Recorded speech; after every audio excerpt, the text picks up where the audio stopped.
The City of Tulsa continues to refine its strategy for clearing the streets, now adding private contractors to the workforce. News on 6 reporter Emery Bryan is live to continue our team coverage here at 6 o'clock. Emery? Well, Scott, those new contractors, 9 of them in all, including road construction contractors, will work alongside city crews to clear city streets. They'll be working to clear those arterial streets, the major streets, clear them absolutely before moving into some of the larger neighborhood streets. But they won't get the job done entirely before more snow comes. It's another day of long hours for Derek Coates with Allied Towing. He's loaded up this sports car that was stuck in slushy snow at 33rd and South New Haven. The owner made it 2 blocks from her home. The side road's pretty bad and people ain't realizing it, so we'll do what we can and get out what we can. For many drivers, the side roads are the problem, but once they get out, if they can, the main roads are clear.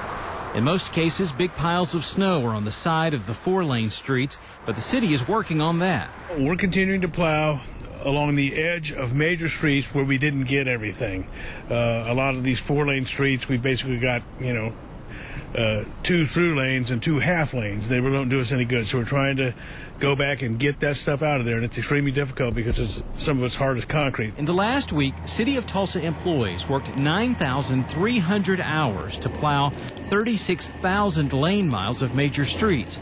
They've also spread 1,800 tons of salt. Now they're moving some efforts onto the widest neighborhood streets like Pittsburgh, which is passable for some cars, but not all. Over the weekend, the city cleaned up downtown with plows, and that illustrates the problem that plowing around cars can create. These cars won't be moving anytime soon. That's one reason the city doesn't plow narrow neighborhood streets, besides the lack of resources to do it.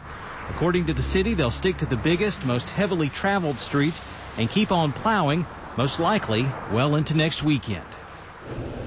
And the new contractors have added a total of 68 pieces of equipment to the effort. They'll, of course, keep on going, especially when the snow starts sometime Tuesday night. These new contractors will be on the job. It's a new direction for the city to hire outside private contractors, and it's very expensive, but the city hopes to make it standard procedure in the future if there's a storm of this magnitude again.